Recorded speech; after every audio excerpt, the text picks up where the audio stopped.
예, 지난 한 2주간 동안 우리는 정말 몹시 더웠습니다. 이제 어제, 그제, 그리고 오늘 아주 선선해져서 다시 밴쿠버의 아름다운 날씨로 돌아오는 것 같습니다. 여러분 정말 힘들고 더운 시절 어떻게 지내셨는지 궁금합니다. 오늘은 여러분들에게 정말 반가운 소식 하나를 먼저 전하고 그리고 설교를 시작하려고 합니다. 불의의 지병으로 한국에서 수술을 받고 유방암 때문에 투병을 하던 우리 최미경 성도님이 수술도 잘 되고 또 치료 후에 회복도 아주 잘 되고 이제 조만간 다시 밴쿠버로 돌아올 수 있다고 합니다. 아마도 8월 초에는 다시 건강한 몸으로 밴쿠버에 돌아오겠다 하는 그런 소식을 들었습니다. 그동안 위해서 기도해 주신 여러분들에게도 정말 깊이 감사드리고 이토록 아름다운 소식을 다시 접할 수 있도록 은혜를 허락하신 우리 하나님 앞에 영광을 돌립니다. 옆에 있는 분들하고 인사하십니다. 정말 감사합니다. 그 진짜 감사한 사람의 인사가 그렇습니까? 다시 인사합니다. 정말 감사합니다. 아멘. 예, 오늘 설교의 제목은 변화된 새 사람입니다. 오늘 설교 본문에는 변화된 두 사람이 나오고 그 사람들이 오늘 설교의 주인공이기 때문에 오늘 말씀의 제목을 변화된 새 사람이다 이렇게 말씀을 정했습니다. 우리가 1년 넘게 이 요한복음을 강의하고 있습니다만 오늘도 역시 하나님께서 우리에게 주옥 같은 은혜의 말씀을 전해 주실 줄로 믿습니다. 그리스도인이라고 하는 것은 다른 말로 하면 변화된 사람이라고 말할 수 있습니다. 우리 믿는 사람들은 변화된 사람들입니다. 새 사람이라고 말할 수 있습니다. 우리는 이전에 우리가 살았던 인생의 가치관이 완전히 변화돼서 구원받기 전에는 세상을 바라보고 세상을 따라가고 온갖 세상의 부귀와 영화를 바라보면서 출세만을 위하여 살아갔던 우리의 모습, 그리고 자기 자신이 이 세상에서 가장 중요하다고 생각하면서 자기를 내세우면서 살았던 우리의 삶이었었는데 그리스도인이 되면서 예수님을 믿는 사람이 되면서 이제 우리는 변화되고 거듭난 후에는 우리가 우리를 내세우는 것이 아니라 이제 우리의 삶의 가장 중요한 것은 예수 그리스도가 되고 내 삶의 가장 중심은 예수님의 십자가이고 내 삶의 가장 중요한 보배도 예수님과 더불어 함께 살아가는 삶이 된 것입니다. 이제는 우리의 삶에 있어 가장 존귀한 것이 오직 예수 그리스도가 되신 줄로 믿습니다. 십자가 위에서 돌아가신 예수님 그리고 그 죽음으로 우리를 구속하신 예수 그리스도의 은혜야말로 우리의 삶의 가장 중요한 것이요 우리 삶의 가장 소중한 가치가 된 사람들을 가리켜 그리스도인이라 이렇게 말씀드릴 수 있을 것입니다. 십자가 위에서 죽으신 예수 그리스도 그분의 죽으심 바로 직후에 일어난 사건들이 오늘 성경의 본문입니다. 오늘 성경 본문에 보니까 예수님이 십자가에서 돌아가신 그 바로 다음에 아리마대에 사는 사람 요셉이라고 하는 사람이 등장합니다. 그 사람이 빌라도에게 찾아가서 예수님의 시체를 달라 내가 예수님의 시체를 처리하겠다 이렇게 말한 것입니다.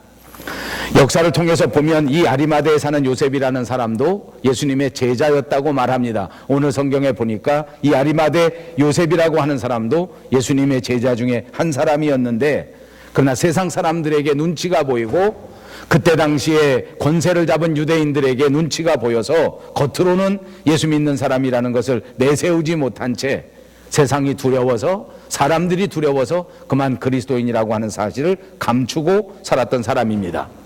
그리고 나서 보니까 이 복음서 안에는 이 아리마대 사람 요셉이라고 하는 사람의 이야기가 여러 번 등장하고 있습니다. 마태복음 27장 57절에 보면 이 요셉을 소개할 때에 부자인 사람이다 이렇게 소개한 곳이 있습니다. 또 마가복음 15장 43절에 보면 요셉은 그때 당시에 가장 중요한 정치 집단이었던 산헤드린 공회의 의원 가운데 한 사람이다 이렇게 기록된 곳도 있습니다. 그리고 마가복음의 기록을 보면 이 요셉이라고 하는 사람은 언제나 하나님의 나라를 기다리는 사람이었다라고 기록된 곳도 있습니다. 누가복음 23장 50절에 보면 이 요셉에 대하여 설명할 때에 요셉이라고 하는 사람은 선한 사람이요 의로운 사람이었더라라고 기록된 곳도 있습니다.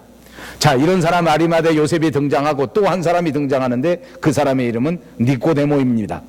이 니고데모도 우리가 잘 아는 것처럼 산헤드린 공회의 의원 가운데 한 사람입니다. 당시에 가장 높은 정치적인 권력을 가진 의회의 의원, 무려 70명밖에 되지 않는 아주 높은 지위에 있는, 그리고 여러 사람들에게 존경을 받는 그런 산헤드린 공회의 의원 가운데 한 사람이었습니다. 물론 그는 사람들 가운데 아주 빼어난 사람이요, 많은 사람들에게 유명해진 사람이요, 또한 사람들에게 존경을 한 몸에 받았던 인물이었다는 것을 알 수가 있습니다. 이 니고데모는 밤중에 예수님을 찾아온 것으로 유명한 사람 아닙니까? 그 이야기가 이미 우리가 강의한 요한복음 3장에 자세히 나와 있습니다. 그때의 대화의 기록을 우리는 어렴풋이 기억할 수 있습니다. 니고데모와 예수님이 서로 나누었던 그 대화의 주제는 사람이 어떻게 거듭날 수 있는가, 어떻게 하면 사람이 새 사람이 될 수 있는가. 예수님의 대답은 너무나 분명하지 않았습니까? 물과 성령으로 거듭나지 아니하면,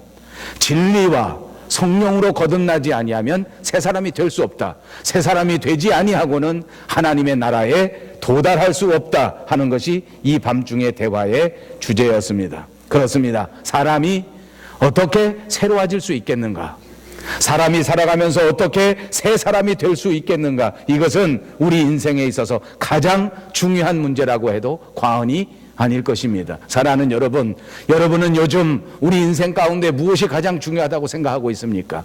물론 단순하게 빨리 생각할 때에는 요즘 우리 삶에 있어서는 돈이 가장 큰 문제다, 요즘 우리 삶에 있어서는 건강이 가장 중요한 문제다, 요즘 우리 삶에 있어서는 우리 자녀들의 취직이 가장 중요한 문제다라고 생각하실 수 있습니다. 물론 이렇게 살아가는 삶의 문제가 중요하지 않은 것은 아닙니다. 그러나 더 깊이, 더 가만히 생각해 보면 우리 인생에 있어서 가장 중요한 것은 내가 어떻게 인생의 본분을 다하고, 내가 어떻게 이 땅에 온 목적을 다 달성하고 하나님 앞에 새로운 사람으로서 하나님을 기쁘시게 하는 사람이 될 수 있겠는가, 또 어떻게 하나님의 사람으로서 이 땅 위에 하나님의 사람답게 살아갈 수 있겠는가 하는 것이야말로 가장 중요한 문제인 줄로 믿습니다. 그렇습니다.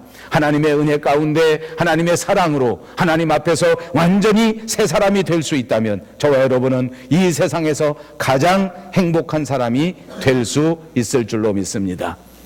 이 니고데모, 이 사람이 또 오늘 등장하는 주인공 가운데 한 사람입니다. 이 니고데모와 아리마대 사람 요셉이 예수님이 죽으신 그 십자가 직후에 예수님을 장사 지내기 위하여 등장하게 된 것입니다. 니고데모는 유대인의 관습에 따라서 장사를 지내기 위하여 예수님의 시신에 발라드릴 수 있는 몰약과 향유를 가지고 나왔습니다. 이 두 사람이 다 같이 골고다 언덕에 나타나게 된 것입니다. 여러분, 오늘 이 두 사람이 예수님의 시체를 다 처리하기 위하여 나온 이 시점, 바로 이 때를 분명하게 바라보시고 분명하게 기억하셔야 될 것입니다. 예수님께서 십자가 위에서 죽으신 그 사건 바로 직후입니다.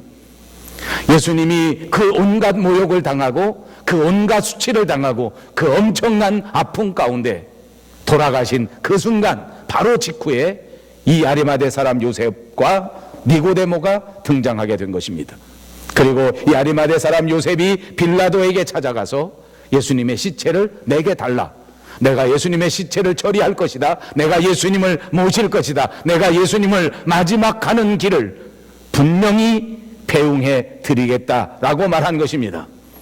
오늘 우리가 강의하는 요한복음 말고 마가복음에는 이 사실에 대하여 더 상세하게 자세하게 기록하고 있습니다. 빌라도는 요셉의 요청을 받았습니다. 그리고 깜짝 놀라 거꾸로 반문합니다. 그 사람 예수가 벌써 죽었느냐? 그 사람이 벌써 죽었을 리가 없다. 바로 어저께 십자가에 매달았는데 어떻게 벌써 죽었겠느냐? 이렇게 말하면서 그 예수님의 죽음을 주관했던 백부장을 불렀습니다. 그리고 그 백부장에게 다그치며 물었습니다. 그 사람 예수가 분명히 죽었느냐? 예수님의 사형, 십자가 사형을 집행했던 그 백부장은 이 빌라도의 질문에 다시 한번 분명하게 확실하게 보고를 하고 있습니다. 분명히 예수님이 죽었습니다. 확실히 숨이 끊어졌습니다. 이렇게 백부장에게 그 예수님의 보고를 받은 빌라도는 선뜻 예수님의 시신을 이 아리마대 사람 요셉에게 주었습니다. 그리고 니고데모에게 주었습니다. 지금 이 순간 예수님에게 가장 가까웠던 12제자, 가룟 유다를 제외한다 할지라도 그 11제자는 그 어느 곳에서도 보이지 않았습니다. 오늘날로 따지면 교회 안에서 가장 중요한 역할을 했던 그 교회 지도자들, 목회자들, 장로님들 아무도 보이지 않았습니다. 그 사람들은 어디에 있습니까? 지금은 인생 일대 가장 무서운 때입니다. 교회 생활을 생각할 겨를이 없습니다. 예수님과 더불어 살았던 신앙생활을 기억할 수도 없습니다. 내 코가 석자인데 도대체 아무것도 할 수 있는 때가 아닙니다. 이 모든 제자들은 모두가 숨어서 방 안에 꼭꼭 틀어박혀 있으면서 무서움에 떨면서 숨어 있었던 때입니다. 문을 걸어 잠그고 숨었다고 성경이 기록되지 않았습니까? 여러분, 제가 말씀드렸습니다. 바로 이때가 중요하다고 말씀드렸습니다. 살아가면서 오늘 이 순간은 예수님께서 십자가 위에 죽으신 바로 그 순간입니다. 가장 공포와 두려움이 우리에게 다가올 순간이라는 말입니다. 어찌 보면 우리 인생 가운데 가장 슬픔이 눈앞을 가리는 때인지 모릅니다. 어찌 보면 내 인생 가운데에서 가장 몸이 아파서 어쩔 수 없는 그런 상황인지도 모릅니다. 아니면 우리 가족이 정말 어려움을 만나서 앞길이 캄캄한 그런 때인지도 모릅니다. 미래도 보이지 않고 앞날도 생각나지 않고 그냥 온통 공포와 두려움 속에 내가 이렇게 살아가다가는 어떻게 살아갈 수 있을까? 나는 정말 이러다가 죽는 것이 아닐까? 나는 정말 이러다가 아무것도 하지 못한 채 매장당하는 것이 아닐까 하는 순간이 아니겠느냐 말씀입니다. 이때 모든 사람들은 방문을 꼭 걸어 잠그고 숨어 버립니다. 그리고 예수님도 까맣게 잃어버립니다. 교회도 까맣게 잃어버립니다. 신앙생활도 어찌 생각해 볼 겨를이 없습니다. 그래서 예수님의 제자들은 다 방 안에 숨었습니다. 문을 꽁꽁 걸어 잠그었습니다. 바로 그 순간에 아리마대 사람 요셉 그리고 니고데모가 예수님의 시체 앞에 나타나게 된 것입니다. 어떻게 이 요셉이라는 사람이 그리고 니고데모라고 하는 사람이 이런 행동을 할 수가 있었겠습니까? 요셉은 오늘 성경이 말한 것처럼 이 아리마대에 사는 사람이요 또한 이 사내들인 공회 의원이요 그는 평상시에도 자기가 예수님의 제자인 것을 드러내 말하지 못했던 사람입니다. 왜냐하면 정치적인 상황이 있기 때문입니다. 왜냐하면 다른 사람들의 이목이 있기 때문입니다. 예수 믿는다고 하면 피해를 볼 것이 너무나 뻔했기 때문에 그는 옛날에도 예수 믿는다는 사실을 분명하게 말하지 않았습니다. 적당히 믿고만 있었습니다. 마음속으로만 예수님을 존경하고 있었던 사람입니다. 그런데 오늘 이 순간에 나타나게 된 것입니다. 니고데모는 또 어떤 사람입니까? 그도 물론 마음속에는 예수님이 훌륭한 사람이라고 하는 것을 알고 있었던 사람입니다. 그러나 낮에 모든 사람들이 보는 때에는 도저히 예수님 앞에 나아갈 용기가 없었던 사람입니다. 그래서 한밤중에야 겨우 예수님을 찾아가서 인생의 깊은 문제를 가지고 의논했던 바로 그 사람 아닙니까?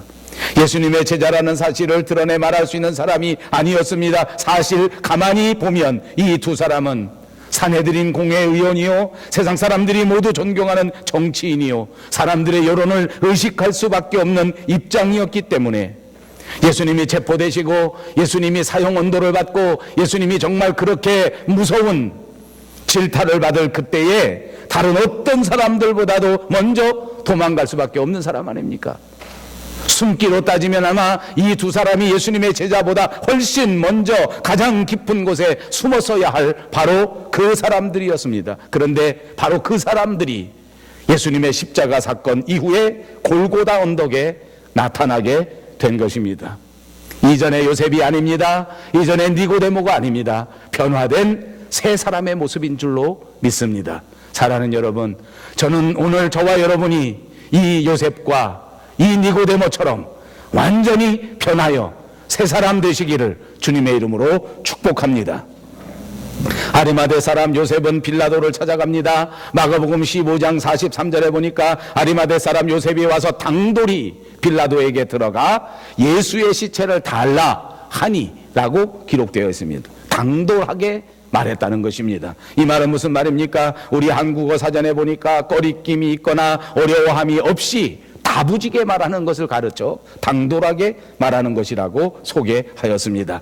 요셉이 빌라도를 찾아가서 이렇게 당돌하게 말했단 말입니다. 겁 없이 말했단 말입니다. 아무 거리낌 없이 요구했다는 말입니다. 이것은 무슨 의미가 있습니까?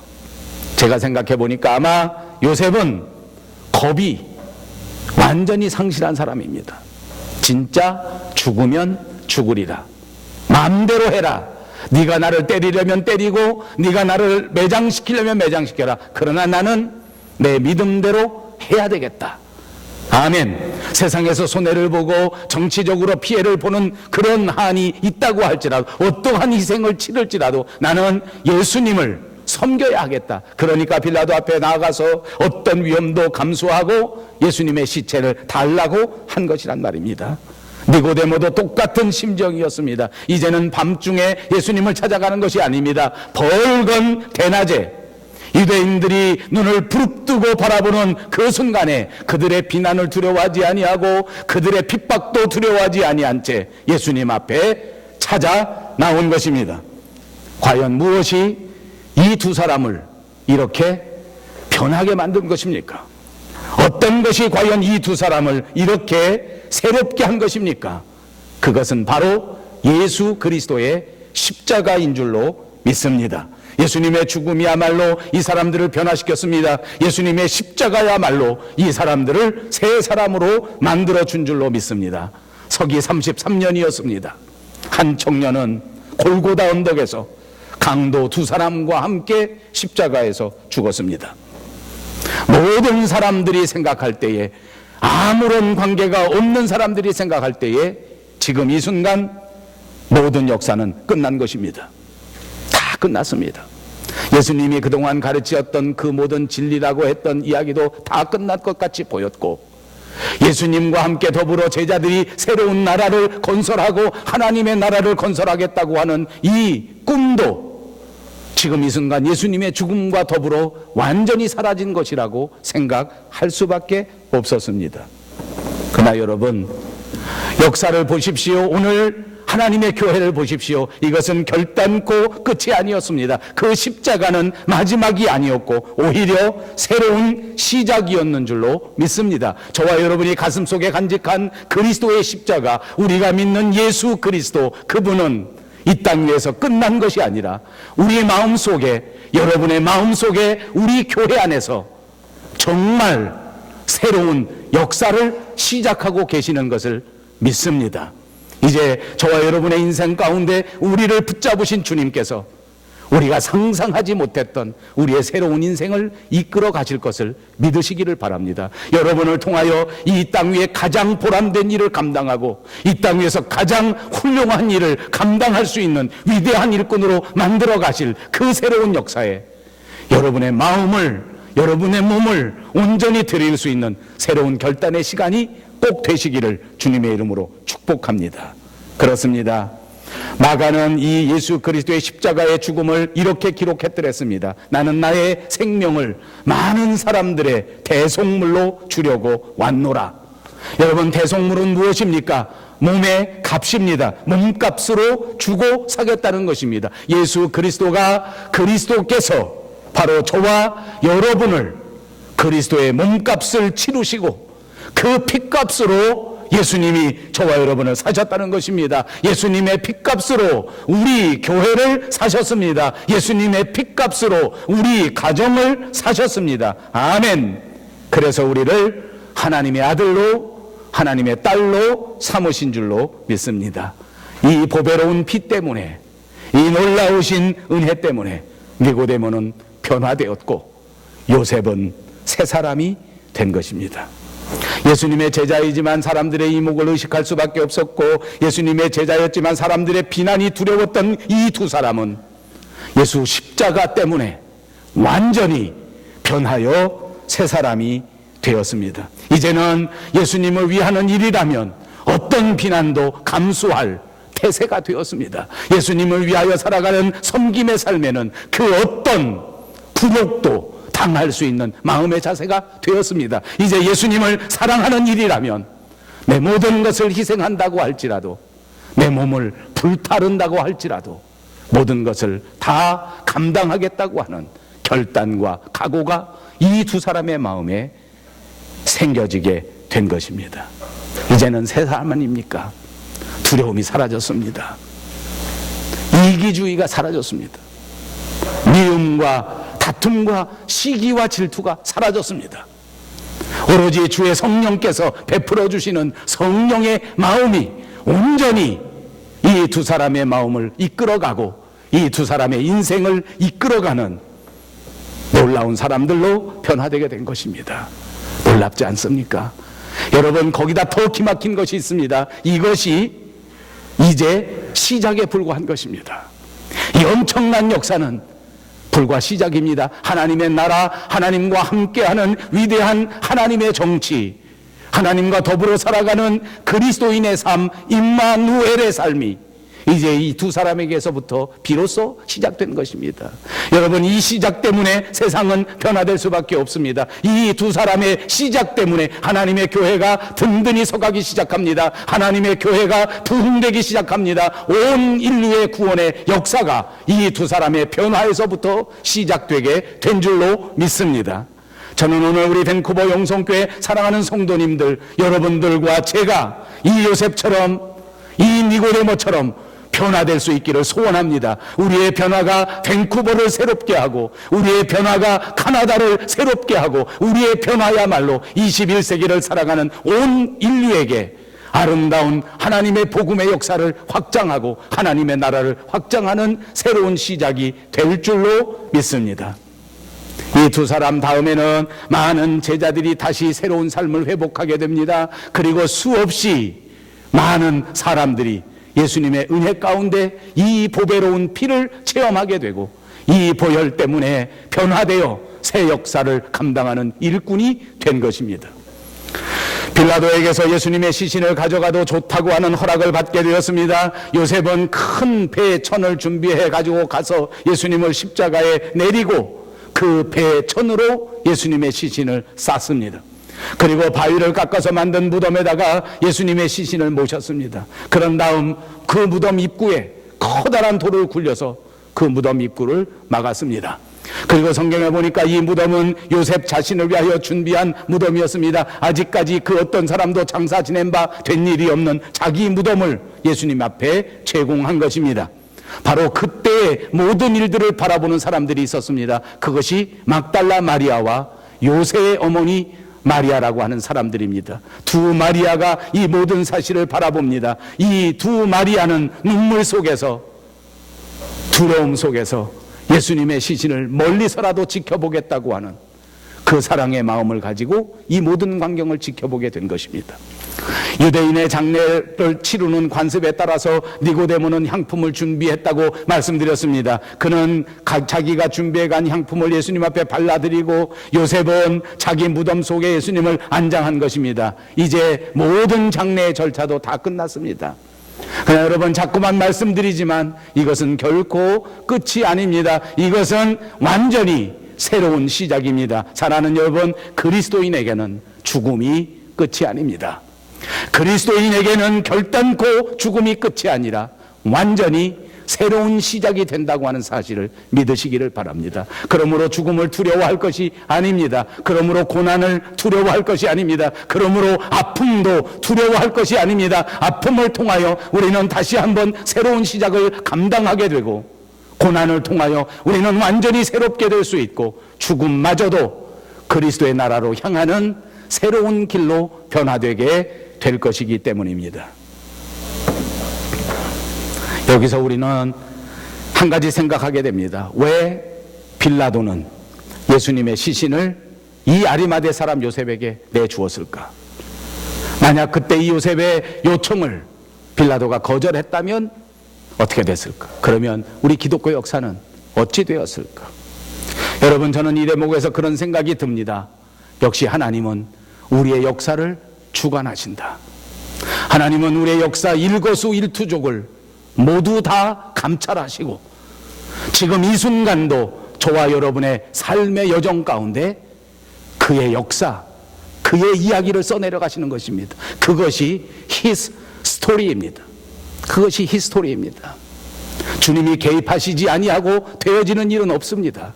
내가 살아가는 것 같고 우연히 이루어지는 것 같으나 저와 여러분이 살아가는 우리의 삶의 현장은 하나님께서 써내려 가시는 하나님의 이야기, 역사인 것입니다. 다시 눈을 드십시오.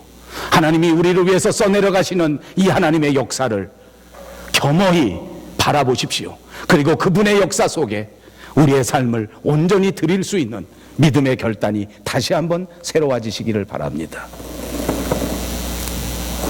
그렇습니다. 안식일이 지나고 막달라 마리아와 요새의 어머니 마리아가 예수님의 무덤에 찾아갔을 그때의 무덤은 텅 비어 있었습니다. 그래서 이 두 여자는 예수님의 부활의 첫 증인이 된 것입니다. 처음부터 끝까지 보았습니다. 예수님은 말씀하신 그대로 3일 만에 부활하였습니다. 훗날 바울은 이것을 자기 책에 이렇게 기록하였습니다. 내가 받은 것을 먼저 저희에게 전하였느니 이는 성경대로 그리스도께서 우리 죄를 위하여 죽으시고 장사 지낸 바 되셨다가 성경대로 사흘 만에 다시 살아나사 게바에게 보이시고 후에 12 제자에게와 그 후에 500여 형제에게 일시에 보이셨나니. 예수님의 죽으심이야말로 진짜 특별한 죽음입니다. 하나님의 구원의 계획 가운데 죽으신 예정된 죽음입니다. 세상을 바꾸는 십자가, 세상을 변화시키는 죽음이었습니다. 인류의 역사를 뒤바꾼 죽음입니다. 그러므로 갈보리 십자가에서 흘린 피는 단순히 피가 아닐 것입니다. 그를 믿는 모든 사람들의 죄를 깨끗이 씻어주시는 보배로운 피, 보혈, The precious blood. 예수님의 죽음은 끝이 아니라 새로운 시작이었습니다. 변화된 역사의 시작이요, 변화된 인간성의 시작이었고, 이제 드디어 하나님과 더불어 내려가는 하나님 나라의 역사를 시작하게 된 것입니다. 모든 사람들이 받아들이고 모든 사람들이 영접해야 할 하나님의 복음의 시작인 것입니다. 우리는 누구입니까? 이 놀라우신 보혈의 증인들입니다. 누구든지 그리스도 안에 있는 사람은 이 보혈의 능력으로 새 사람 된다고 하는 사실을 믿고 이 사실을 증언하고 이 사실을 증거할 수 있는 여러분 모두가 되시기를 주님의 이름으로 축복합니다. 그것이 우리의 사명이기 때문입니다. 제가 재미있는 이야기 하나 하고 설교 마치겠습니다. 지난 주간 제가 어느 모임에 한번 갔었는데 오래간만에 목사님들이 여럿이 모여서 예배를 드리는 광경에 참여했습니다. 제가 느낀 것은 고향에 돌아온 것 같습니다. 그 순서를 맡은 목사님, 예배를 인도하는 목사님들이 한 10여 명, 7, 8명 이렇게 되는 것 같은데 어쩌면 제 고향, 옛날 제가 한국에서 믿었던 그 같은 교단, 같은 풍조, 목소리도 다 똑같고 인상도 다 똑같습니다. 귀신 잡아먹은 얼굴을 하고 있더라고. 다 무서워. 그래서 내가 돌아와서 밤새도록 회개해서 내일 내가 설교할 때는 반드시 웃으면서 해야 되겠다. 그 시작하면서 웃으면서 하려고 했는데 중간에 보니까 또 웃음이 없어졌더라고. 지금 마지막에는 기어코 내가 웃고 마쳐야 되겠다. 그래서 한번 웃어보려고 그래. 여러분도 좀 웃어보시오. 왜 이렇게 심각해? 재밌는 이야기입니다. 웃자고 하는 이야기니까 너무 심각하게 듣지 마십시오. 절대 웃자고 하는 이야기에 상처받는 사람은 미련한 사람입니다. 만든 이야기를 듣고 상처받지 마시고 가볍게 웃어 넘기십시오. 이스라엘에 백인 총리라고 하는 사람이 있었습니다. 옛날 레이건 대통령 때 사람 아닙니까? 미국의 백악관을 방문했습니다. 그런데 테이블 위에 보니까 백악관 위에 전화기가 3대가 있더랍니다. 근데 그것이 흰색도 있고 빨간색도 있고 황금 색깔이 있답니다. 그러니까 백인 총리가 이 대통령에게 물어보기를 이 전화기 이거 다 뭐에다 쓰는 겁니까? 그랬더니 레이건 대통령이 대답해 주기를 하얀색은 행정부로 통하는 비상전화고 빨간색은 비상사태 때 소련하고 통화하는 비상전화고 황금 전화는 하나님과 직통하는 전화입니다. 그러나 이스라엘의 백인 총리가 그 소리를 듣고 난 다음에 꼭 질문을 이렇게 하더랍니다. 그러면 그 빨간색 하얀색은 알겠는데 그 황금색 전화기 전화할 때 1분의 통화료 얼마나 들어갑니까? 레이건이 그 말을 듣고는 이 황금색 전화기는 1분에 10,000불씩 들어갑니다. 통화료가 1분에 10,000불입니다. 10,000불. 그것도 캐네디안 10,000불이 아니고 US 10,000불입니다. 그러면서 토를 달아주기를 하나님과 통화를 하는 것은 1분에 10,000불을 내도 충분히 낼 만한 가치가 있습니다. 이렇게 하고 회의를 마쳤습니다. 얼마가 지난 다음에 레이건 대통령이 이스라엘을 방문하게 되었습니다. 이번에도 백인 총리의 집무실을 방문했더랍니다. 그런데 가보니까 이 백인 총리의 집무실에도 전화가 3대가 있는데 그 3대를 다 똑같이 비슷하게 놓았답니다. 색깔은 조금 다릅니다. 하나는 흰색이고 하나는 빨간색인데 황금색은 황금색이 아니고 노란색으로 되어 있더랍니다. 그래서 물어봤습니다. 이건 어디다 쓰는 겁니까? 흰색 전화는 국회의사당하고 급히 연락할 때 쓰는 비상전화고, 빨간 것은 우리의 적국 이집트에게 비상시에 전화하는 비상전화고, 노란 것은 하나님과 통화할 때 쓰는 전화입니다. 그래, 레이건이 생각이 나서 옛날 생각이 나길래, 아하, 그렇습니까? 그러면 이 노란 색깔 하나님과 통화하는 이 전화기 1분의 통화료가 얼마입니까? 그랬더니 백인 총리가 대답합니다. 그것은 1분에 15센트입니다. 그러니까 레이건이 대답합니다. 아니, 여기 왜 이렇게 쌉니까? 그랬더니 백인 총리가 대답하기를, 미국은 하나님과 전화할 때 국제전화라 통화료가 많이 들지만 이스라엘은 국내 전화라 이렇게 싸게 됩니다. 여러분, 진짜 상처받지 마십시오. 제가 이 얘기를 왜 하는 줄 압니까? 전화는 많이 내던 적게 내던 돈을 내야 됩니다. 우리 인생은 많이 내던 적게 내던 우리의 신앙생활을 위하여 값을 치러야 합니다. 정말 멋진 그리스도인으로 살아가려고 하면 대가를 치러야 합니다. 예수님이 우리를 사랑하신 그 사람의 응답하시기를 원하시면 세상을 두려워하지 말아야 합니다. 주님이 우리에게 베풀어 주신 그 은혜에 10,000분의 1이라도 보답하시기를 원하신다면 두려움에서 벗어나서 세상을 향하여 내가 그리스도인이라고, 내가 주님을 사랑한다고, 내가 십자가를 질지언정 예수님을 포기하지 않겠다고 변화된 새 사람으로 살아가야 하는 것을 믿으시기를 바랍니다. 그러므로 저와 여러분, 우리 교회는 주님을 위하여 대가를 치를 수 있는 용기 있는 변화된 새 사람, 새 교회가 꼭 되시기를 주님의 이름으로 축복합니다. 기도합니다. 자비하신 우리 하나님, 참 감사합니다. 제자답게 제자의 길을 걸어갈 수 있는, 어떠한 대가를 치르더라도 주님의 사람으로 살아갈 수 있는 우리들이, 그리고 우리 교회가 되게 하여 주시옵소서. 예수님의 이름으로 간절히 기도하옵나이다. 아멘.